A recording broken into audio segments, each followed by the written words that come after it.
All right, here we are in SuiteDash looking at the Forms menu, available through the Forms link here in the main menu on the left-hand side. We're going to create a new kickoff form. You see I've got quite a few forms in this installation, but we're just going to create a new one for the purposes of our demonstration today. Now, a kickoff form is really the entry point for everyone coming into your system. This is the first point of contact that will set them up as a contact in your system and allow you to trigger automations on that contact as they're coming in, right? Let's take a look at the form. So the first three fields here, primary, email, first name, and last name, these are required by SuiteDash. These are the fields that SuiteDash uses to identify a unique contact in your system. So because of that, you can't remove these fields from your form. You can remove, you'll note, the company name field. However, before you do that, you need to think very carefully about how you treat companies versus individuals and review all these options to make sure that you have it set the way that you need it to be set before you decide to go ahead and remove it. So here is where we see the fields that are currently a part of the form. These fields have been added already by default. We can rearrange these fields if we need. We can hit the drop down here and toggle a few options. We can add some subtext, like if you need an explanation for whatever the data point is. There's some options in there definitely worth looking at, although they're not used too frequently. We're not going to go into it too deeply for the purposes of this video. So in the next section below, this is where we've got the field selection. Okay, these drop downs here are showing you the different types of custom fields that you've got already created in your system that you can just simply select and add to your form like that. Okay. If you need a new field, you can simply click this plus button, and it pops up the light box here where you can type in all the information you need, create your custom field, click add. It will automatically add that custom field and then add it to the form as well. Clicking this button will just take you into the Manage Custom Fields area of your system, so you can do a little bit deeper dive in there if need be. Now, below that, we have two sections that look very much the same, and I want to draw your attention to this because it's so easy to overlook these. I still make this mistake myself sometimes. First, we have the settings for unknown targets. This is when people fill out your kickoff form and their email address is not already in your system. This is considered an unknown target. So this is how you want to treat those folks. But we have a different set of settings available for known targets. If the email address is already in your system, you might want to treat them differently if they're already a client of yours. Maybe there's different automations you want to assign, so on and so forth. Now you'll note there's a couple required fields here, role and coordinator. We have not filled these out, so we need to do that. There are three options for role: lead, prospect, and client. We won't go too deep into the differences there, but it's important to note here that as you change the permissions, the available options down here begin to fill out. Right? We have a lot more options available for a client than we do for a lead. So that will all be dynamically chosen, and you'll have available any automations appropriate to that role. So now I'm going to select myself as the coordinator. Here again we've got some automations that we can add. You can select a circle for them to be added here. You can create a document, project, and then a whole slew of automations here. Very cool stuff. This is how you fire the automations as they're coming into your system, right? We're going to do this just really high level. Here, if you want them to be invited to your portal right away, you'll want to toggle that on. I always toggle this one on so that way I'm alerted whenever someone fills out one of my forms with all the information. I know who's sending me what, just to keep an eye on things, right? This option allows you to require them to pay in advance before they get access to your portal. Very cool option. We're going to turn that off for now just to keep things simple. Under the known targets, we have a couple options here. If they are a lead, you have the option to change them to either a client or a prospect. Or if they're a prospect, you can opt to change them to a client. Note that you can only change going up the ladder, not down. So then again, we've got the same assignments here with circles, coordinator, salesperson.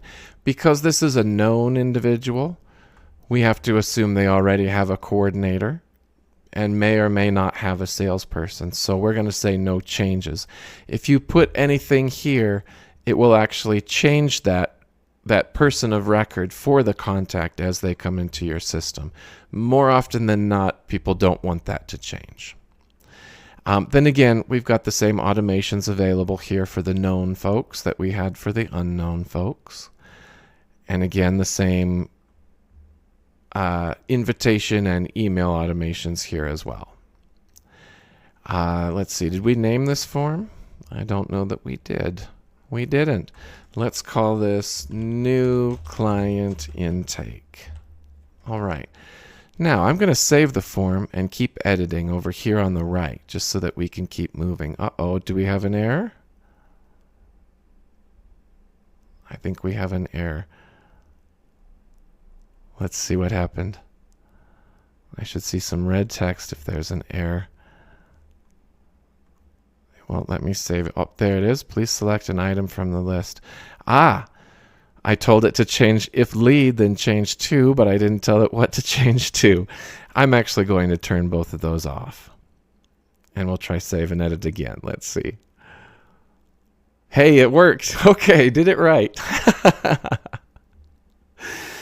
All right, so then the next place that we're going is the link embed tab right here.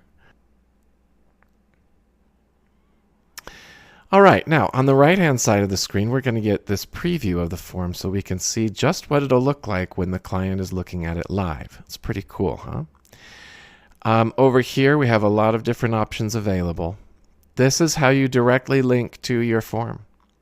You could just click this and it'll copy it, as you see, copy that URL to the clipboard. You can then send it in an email or a text message or however you like. You can also display the QR code for this form, right? SuiteDash automatically generates QR codes which you can use in your marketing. Down here we can create a friendly URL. If we wanted to call this client intake like that and then click create URL alias. Now look at that. Now I've got a friendly way to refer to this, which will be much easier for use in like social media, or if you're at a networking event and you verbally tell somebody, hey, go to this web address, it's much easier to tell them this. Embed options here give you a little bit of control over the size of the form. You can use this to embed the form anywhere within the portal. And then this embed code to embed the form anywhere outside of the portal, like on your own website. Under submission options, we can change the text on the button. We can change the success message, including graphics. And the page title as well for that success page. Lastly, we have styling options where you can select and create custom form themes to easily change a bunch of settings at once. And again, some more granular options for when you're embedding the form as far as how it behaves on the website from embedding. So this is what you need to know about a kickoff form. You can, again, use either the direct link here or the alias URL here to share this form around, to embed it on your social media posts or what have you. And then as your clients fill this out, they will be brought into the system, and all of the automations that you selected will be triggered at that time. All right, let's talk about dashboards. To get to the dashboards, we're going to navigate to the content menu and then the dashboard sub-item below that. Now, a dashboard in SuiteDash can be considered like your user's home base. This is the information that you want your clients to see every time they log into the portal. So it might be shortcuts to other parts of the system. It might be documents that you want to make available to all of your clients. Whatever it is, it's whatever you want your client to see every time they log in, right? So let's just design a new dashboard. I'm going to click Add Dashboard. We're going to start from scratch here. We'll call this New Client Dashboard. Now, let's talk about the priority here. This does get a little complex, so bear with me. SuiteDash is going to look through the priority assignments in order from highest to lowest every time someone logs into the system. Okay, let's talk through this. So let's say Isaac Asher logs into the system. SuiteDash, in order to determine which dashboard to display, is going to look in these settings. And it sees, that this is assigned to Isaac as a staff member, as an individual. So somebody said, I want Isaac Asher to specifically see this information. That's the highest priority. So it stops there. It says, this is the dashboard for Isaac. This is the one it displays, and off it goes. Now, let's say that this is not here. Instead, we've got no teams, circles, affiliate. So let's say that we are designing this dashboard now primarily for our affiliate partners.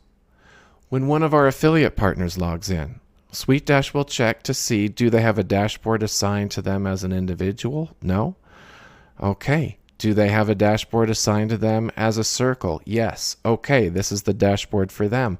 And now it displays this dashboard for the affiliates. So this works the same way. Likewise with circles for clients or teams for staff members. Same sort of effect, and you'll see it's the same priority. Then the lowest priority is based simply on role. So maybe we want just our clients to be able to see this.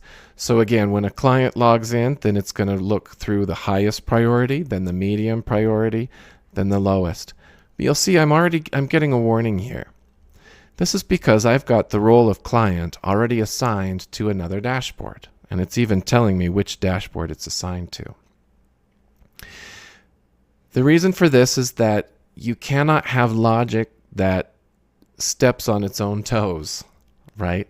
You can't have the same role assigned in a role assignment to multiple dashboards, or it creates a conflict, and SuiteDash wouldn't have any way of knowing which dashboard you actually intended to set for the client. So this is a really good example of what happens if you end up stepping on your own toes. So what we're going to do is, what about salesperson? There we go. So we'll call this a dashboard for our salesperson, perhaps, and then I'll just save it. Okay, so, and by the way, side note, you don't actually have to have an assignment. If you just want to build this dashboard to build it, and then worry about the assignments after you get it built, you don't have to define those at the very beginning. Okay, so this is the dashboard. In the dashboard, we've got rows that contain columns and blocks. Those are the building blocks. Within this row, I can click on the small plus at the top or the bottom here to add a new block. These are the blocks available. They're slightly different than the blocks that you will see available for portal pages because dashboards have slightly different functionality. So lots of different things that we can do here. I'm not going to go over all of them, but I'm going to go over a few just to build a really quick sample dashboard so you can see. One of the first things I like to include on my dashboard for my clients, for my staff, will always be the reporting block, right? Then we get to pick which items we want to show and how many tiles, 1, 2, or 4. So we can pick just these different items here like this, and there's our beautiful reporting block. Again, everything that we do on the dashboard, of course, will also be automatically mobile friendly. So if they're viewing this from a mobile device, it will rearrange and reorder itself so that it still is a nice experience. You don't have to worry about that. So lots of blocks available, but let's say that this dashboard isn't for a staff member. Let's say instead it's for a client. So we might want to put, I'm a big fan of the announcements block. Here we go. Just like that. Look at that. And now we've got announcements on the client dashboard. You can create announcements under the content menu here. We might cover that in a separate video. Let me know in the comments if you want to see me cover announcements in another video. So here's an announcements block. So this will display any little bits of information that you want to share with your clients. We may also want to put my tasks so that the client can see what is expected of them on any joint projects that you're working on. Again, you have lots of options here as far as what information you want to display to the client in this block. So there's my tasks, but gosh, I don't like how this takes up the whole width. Right? We've got information on the left, we've got information on the right, and boy, there's a lot of empty space in between. Boy, what are we going to do? Let's click up here in the row, second icon over, this little square. This gives us the opportunity to subdivide this row into various smaller containers. Maybe we could do like a half and half. Well, that's kind of nice. I might want to take it down a little bit more though. There we go. That's nice. I like that. So now in this other column, we can then add some more blocks. I think I want my client to be very aware of the invoices if they have invoices due or what have you.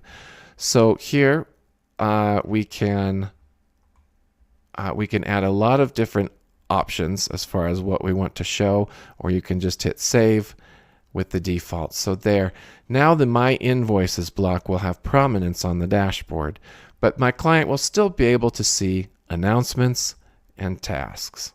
Boy, I really like this. This is a good dashboard.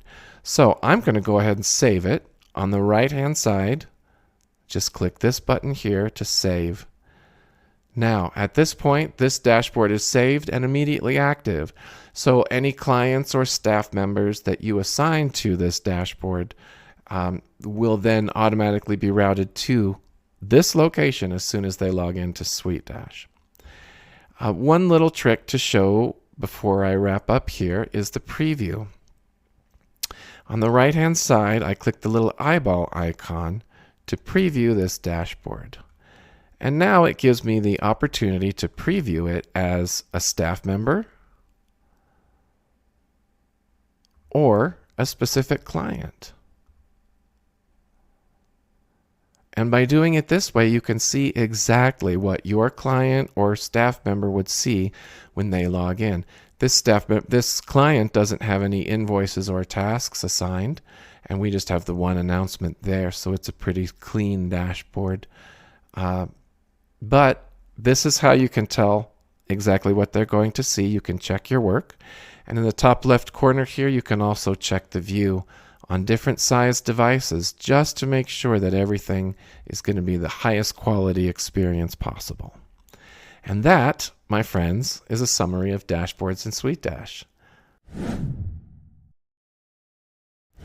All right, here we are in SuiteDash looking at our forms. And we can see the kickoff form that we created in our earlier lesson. Now, kickoff forms, being designed just to bring people into the system, are always designed to be the lowest friction possible. You don't want to ask deeply personal questions right up front before you've even established your business relationship. Not to mention, you also don't want people entering sensitive information onto a public website. Although the form is secure, the website may or may not be, which could cause some vulnerabilities. So, kickoff forms should be just for the basic information needed to bring someone into your system. If we need to request additional information, as we usually do, we can simply make that happen by creating an update form. So just like we created our kickoff form, we're going to go here to the small drop-down arrow and create an update form. The process will look largely the same as creating the kickoff form, but with a few key differences. So we'll call this client details. And on our form, now we're going to ask for some sensitive information. Maybe we need the company address. Let's go company city, company state, and company zip code. We often need these, for example, to be embedded into the contract for the service agreement. Contact fields. Let's go ahead and add the birth date. Okay. Now, since this is an update form, we do need to add the company name field and provide these options so that we can, so that SuiteDash knows how to apply the information that's being updated. Remember, an update form is used to update fields that already exist or update a record that already exists, and a kickoff form is used to bring them in. So we're a little bit downstream now. So on the company field side, I want to simply create a company if no match can be made. We'll allow them to enter the company name, and we'll leave the other options just at the default time for now. Let me know in the comments if you'd like a deep dive on the company name options. I'd be happy to go into that, if you want it, that is. So here's our update form. Everything looks good to me. So I'm going to go ahead and simply save that form now.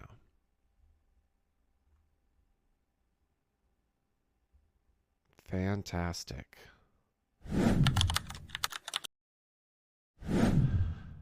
All right, so the next piece now is going to be a flow. You can find flows under the onboarding menu in SuiteDash. There are two types of flows we can create in SuiteDash, and from a client's perspective, they operate exactly the same, but from an administrative perspective, there's some important differences. We have what's called an onboarding flow and an on-demand flow. An onboarding flow can only be assigned to the client while you are manually creating that record in the CRM or by way of a kickoff form. The point is that an onboarding flow requires your client or your contact to complete these steps before they are allowed to access any other part of your portal.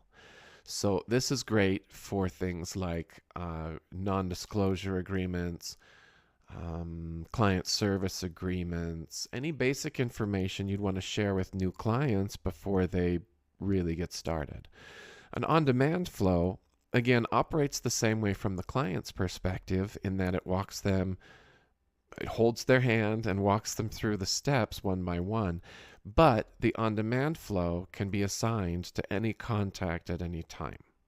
Okay, so for our purposes today, we're going to create an onboarding flow. That's really what we're working on here anyway, isn't it? So we are going to call this, let's just call this new client intake flow, something like that.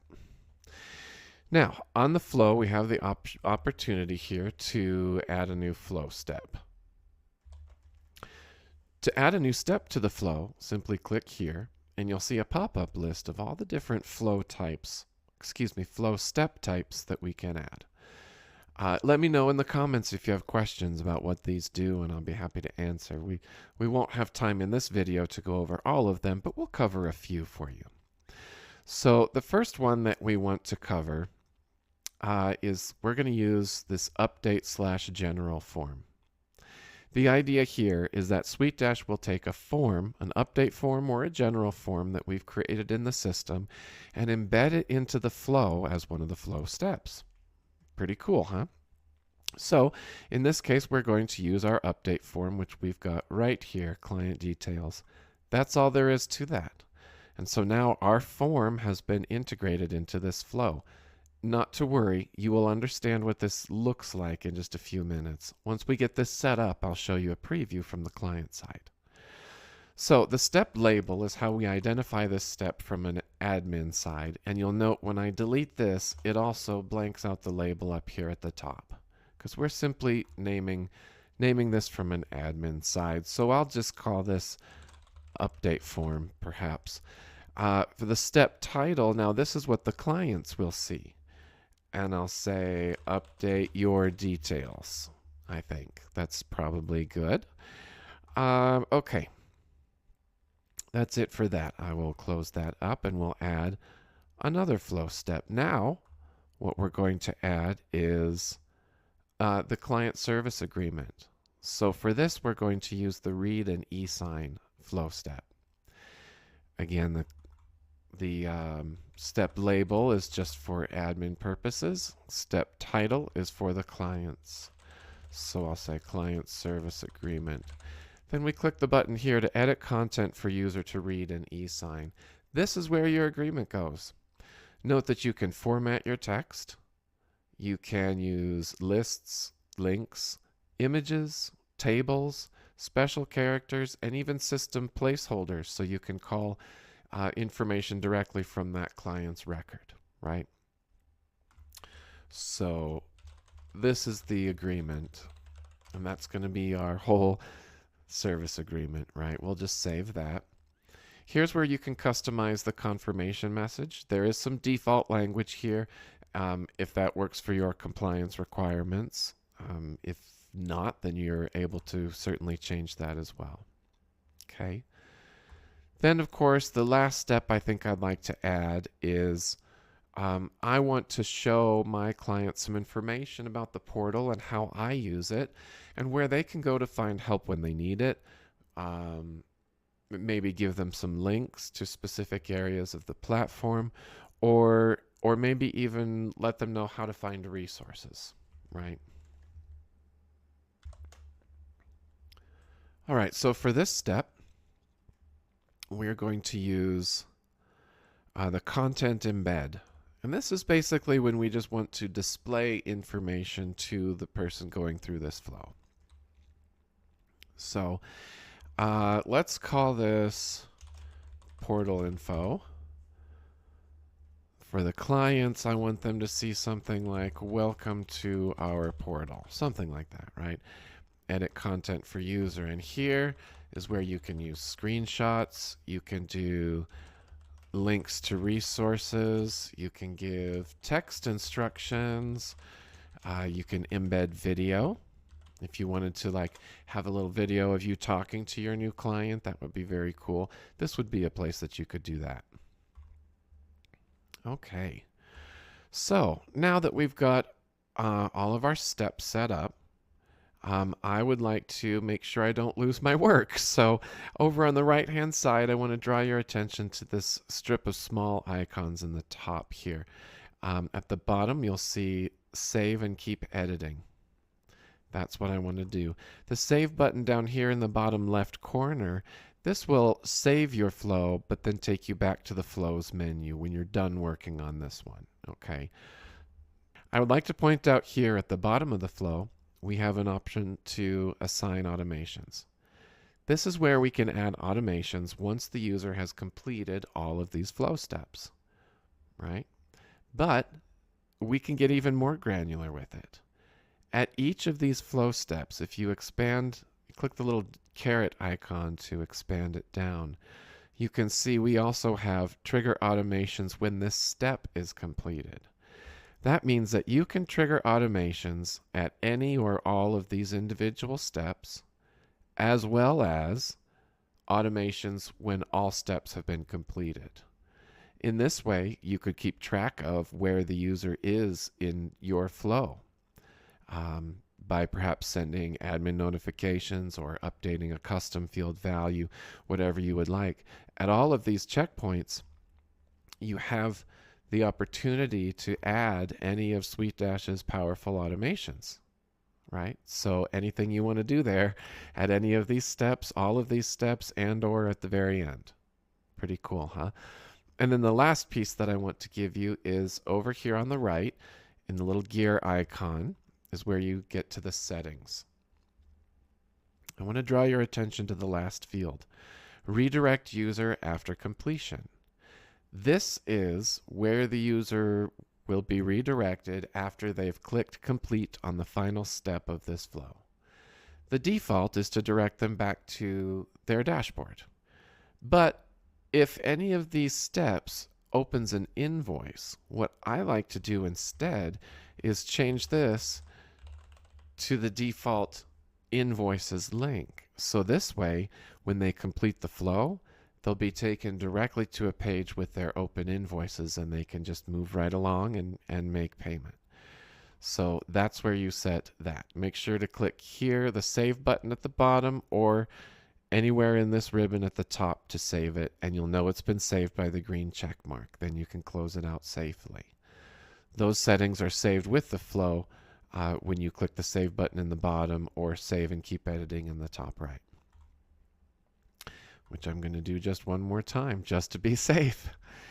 And then the last thing that we're going to do is see what this looks like from the client's perspective. So clicking on the eyeball icon in the very top right here takes you into a preview so you can see exactly what the client would see. So assuming the client has just completed the kickoff form, confirmed their email address, and set their password, this is where they will be taken first. Because remember, this is an onboarding form, so they cannot access the rest of the portal until they make it through this form. So they would fill this form out and then click Save and Continue here at the bottom. Again, note that we are technically within our portal, so this is a very secure environment, and this is a much more secure way to ask for private information such as a date of birth. So then I click Save and Continue to move forward. You can see our progress is indicated here on the left, so there's no confusion for the client as far as how far along they are or how many steps they have left. Now, this is going to be our client service agreement. They'll read your text here. It all makes sense. Here's our confirmation statement, and you'll note that it's blank here with a couple commas. As I type my name in this box, you'll see that it fills in that confirmation statement. Okay, then I click Next, and it shows me my signature. Yep, looks good to me. Make sure I spelled it right. Yes, okay. Confirm signature.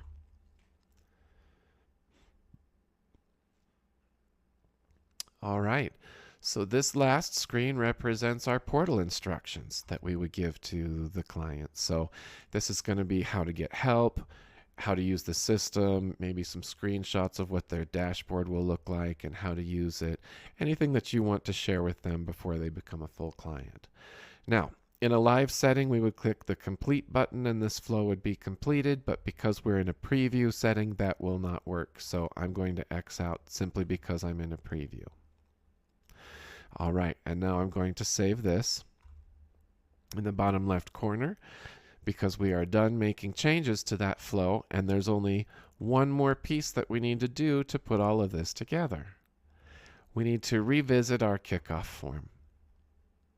Remember, an onboarding flow can only be assigned while you are creating a client manually in the CRM or by way of a kickoff form. So into our kickoff form we go.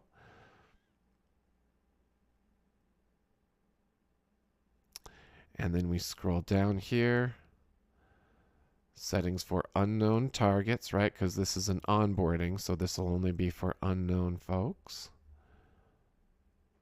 And there it is, onboarding flow, new client intake. And that's all that you need to do to make that change in order for that to be assigned. Now, once this form has been saved, anyone who completes that kickoff form will be brought into the system, assign that onboarding flow, and automatically brought there as soon as they've confirmed their account.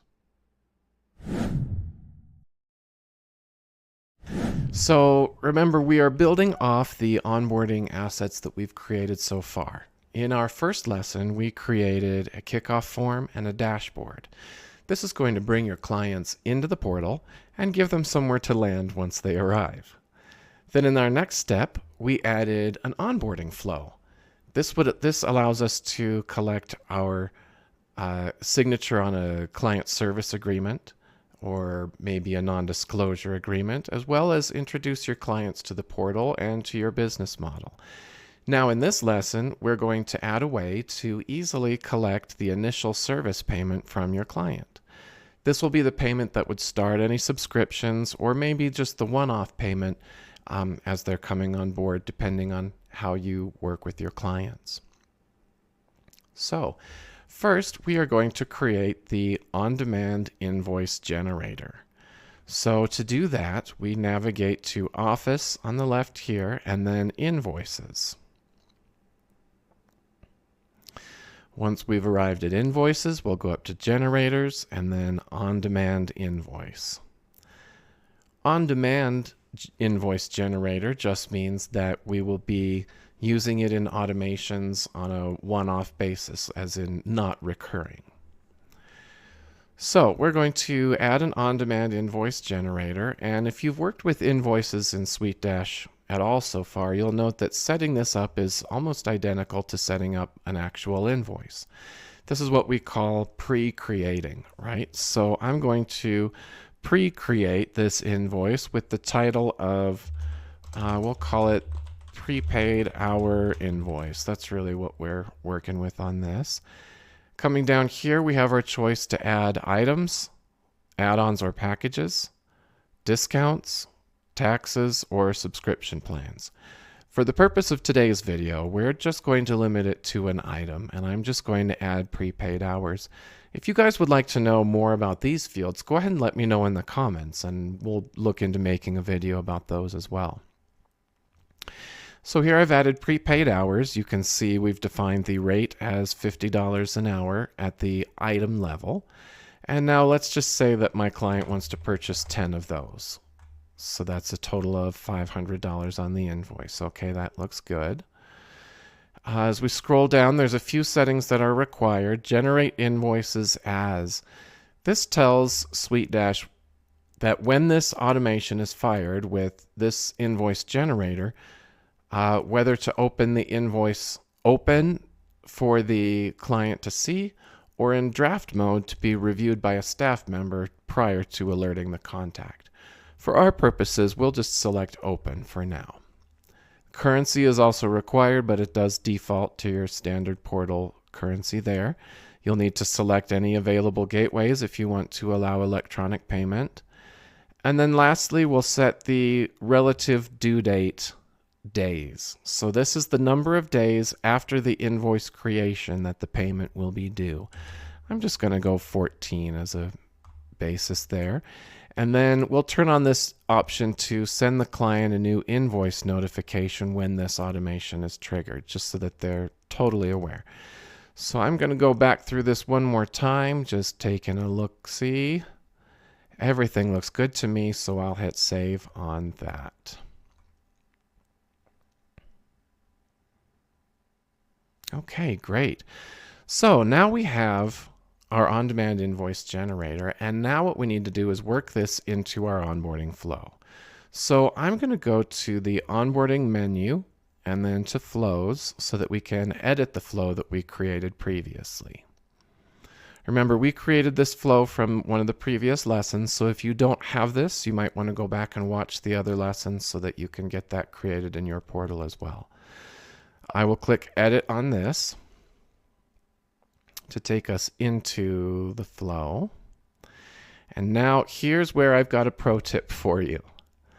So you have options to add automations here when the flow is completed. But then we also have the option to add an automation at each of the individual steps.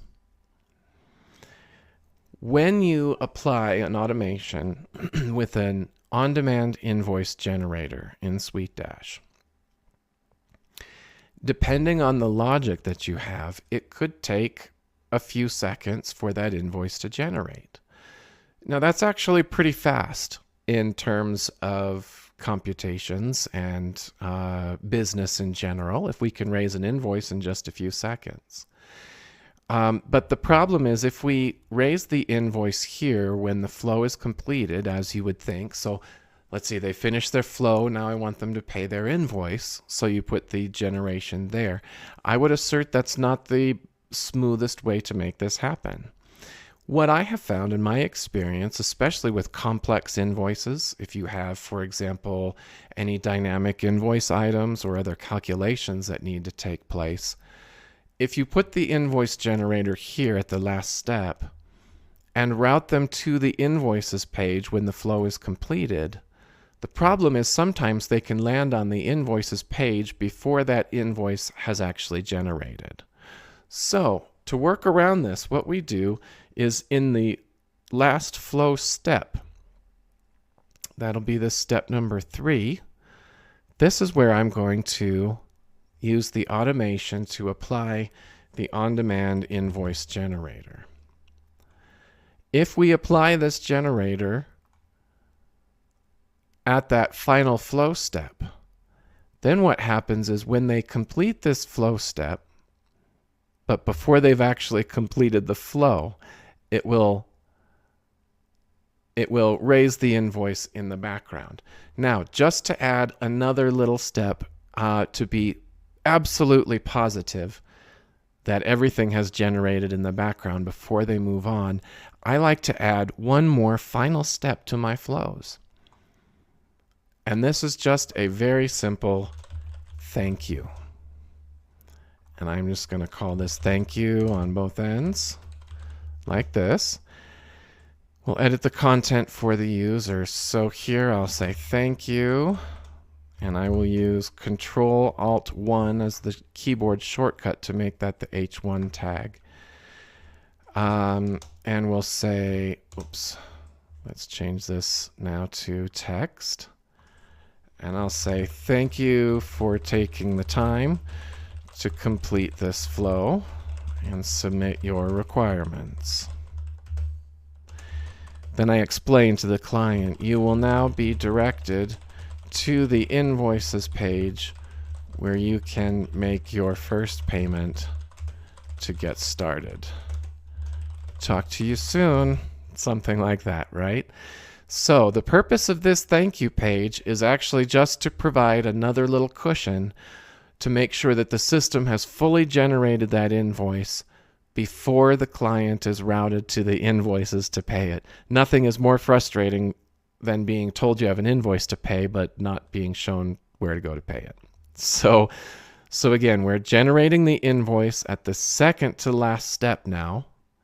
So that happens in the background. Then while they're reading the thank you page, that invoice is finalizing. And then they'll click on complete, and it will then take them to the invoices. But let me show you how to make that happen. So here on the right side, we're going to click on the icon, on the gear icon for settings. And right here under redirect user after completion, looks like we already set this up in the earlier video. It's going to invoices/admin. That's where you want it to go to bring them to their list of current invoices.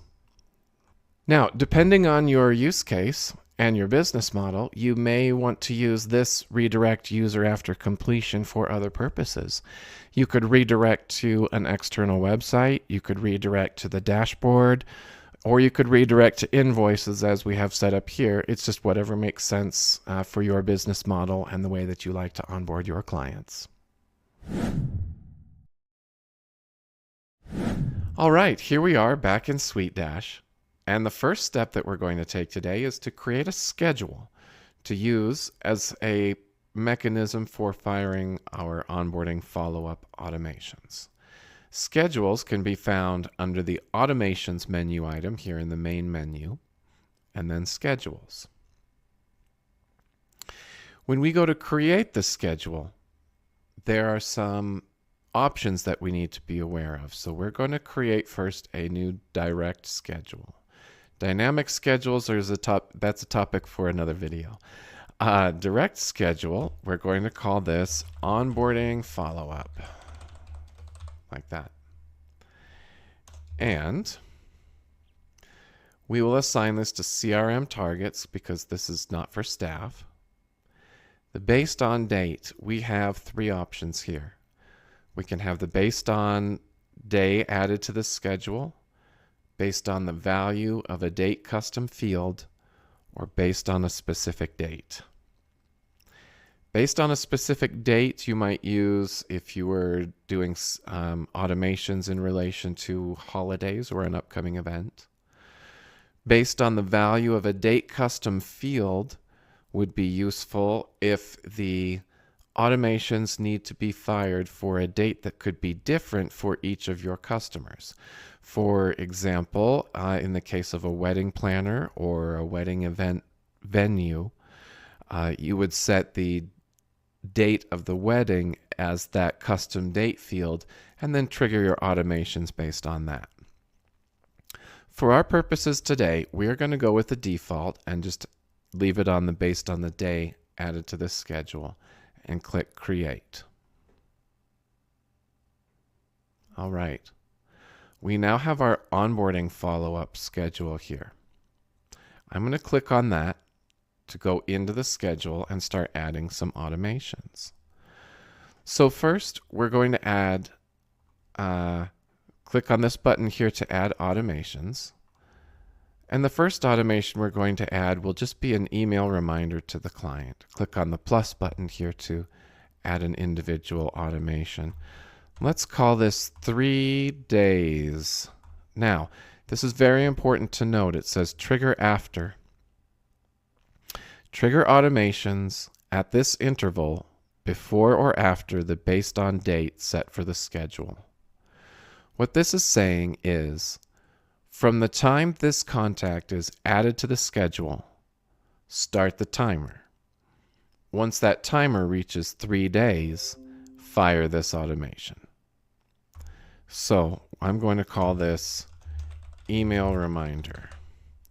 We will configure automations and then hit the black plus button here to add a new automation, and here we will send email to target. Okay. The subject will just be, how's it going? Just wanted to check that everything is going well with your onboarding. Let me know if you have any questions. Thanks. Like that. We probably would want to say something along those lines, right? And now I'm just going to save the automation up here in the top left corner. And then the final thing we need to do is click the Create button in the bottom left to finalize this particular set of automations. There we have it. So now, what this means is, as long as this contact is in this schedule, after 3 days, they will get this first reminder. Well, let's just say that we want to add a little bit additional, additional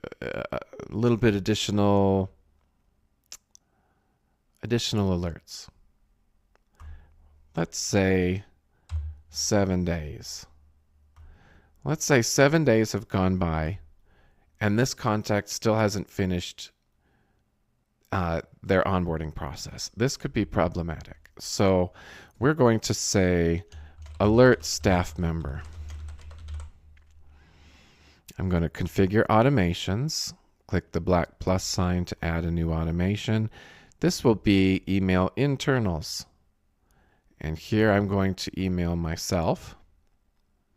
We could also use it to email a team or the target's coordinator or salesperson if you wanted to dynamically include those team members as well.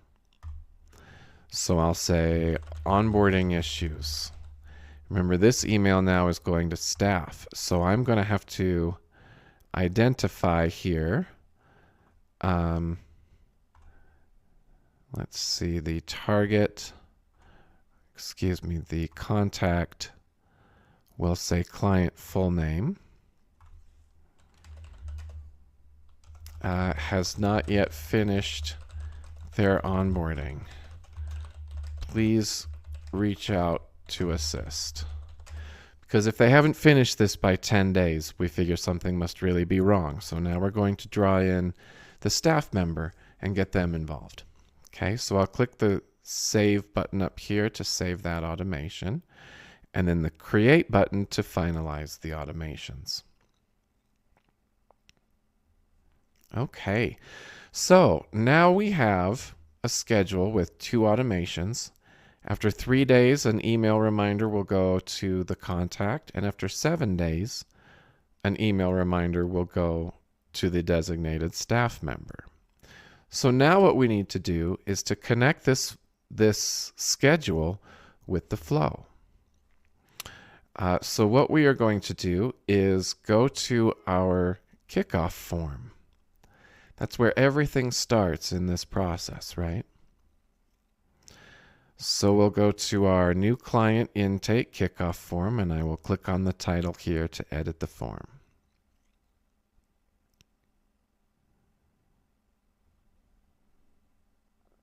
Okay. And we're going to look for assignments, and we see scheduled automations, and I'm going to add onboarding follow-up, just like that. So now you see the client will get the onboarding flow, the new client intake, and the onboarding follow-up schedule. They'll be assigned at the same time as soon as that client is created in the system. So I'll save this, and now that's all we need to do to include this, to include those scheduled automations as soon as someone comes into the system. But now there's one more trick here that we need to pay attention to. The thing is, if they complete their onboarding on time and they do everything that is needed to be done, we want to make sure that they are not going to get those email notifications. So we will go to our flow to make our final change. We'll do that. Let's see, that's in the onboarding menu and then the flows sub-item. And we go into the new client intake flow.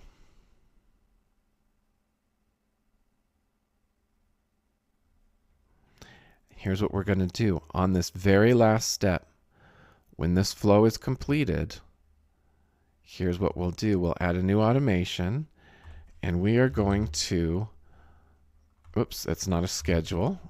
It's not an audience, it's a schedule. We're going to remove from schedule onboarding follow-up. There we have it, and save that. So what this is saying now is whenever anyone completes this onboarding flow, remove them from the onboarding follow-up schedule. If they're not in that schedule, then that automation won't have any effect. But if they are in that schedule, then it will remove them from that. That means that as long as they finish this flow before the 3-day mark, then they won't get any of those email notifications, right? Now, I want to point out to you, here's a pro tip. If you want to take this even further, you can use the same concept of assigning a user to a schedule and then removing from that schedule on completion of the required action. You can do that at the step level, right? So in theory, you could actually create a schedule of reminders for each one of these steps. Maybe, for example, maybe your onboarding process is quite lengthy, and each step of this flow is going to take the user weeks or months to complete. You wouldn't want to, you might want to track their progress and to remind them of their progress at each step instead of using the flow as a whole as the trigger. For our purposes, we're just using the flow as a whole, but I'm highlighting to you that you can also do it at the step level, right? Feel free to post something in the comments with a question if you'd like some help on getting that sorted out on your end. So then all we do here is click Save once again, and then our flow is saved. And that is the last piece that we need. In the lesson 1, we built a kickoff form and a client dashboard. The kickoff form brings the user into the system, and the dashboard gives them somewhere to land once they arrive.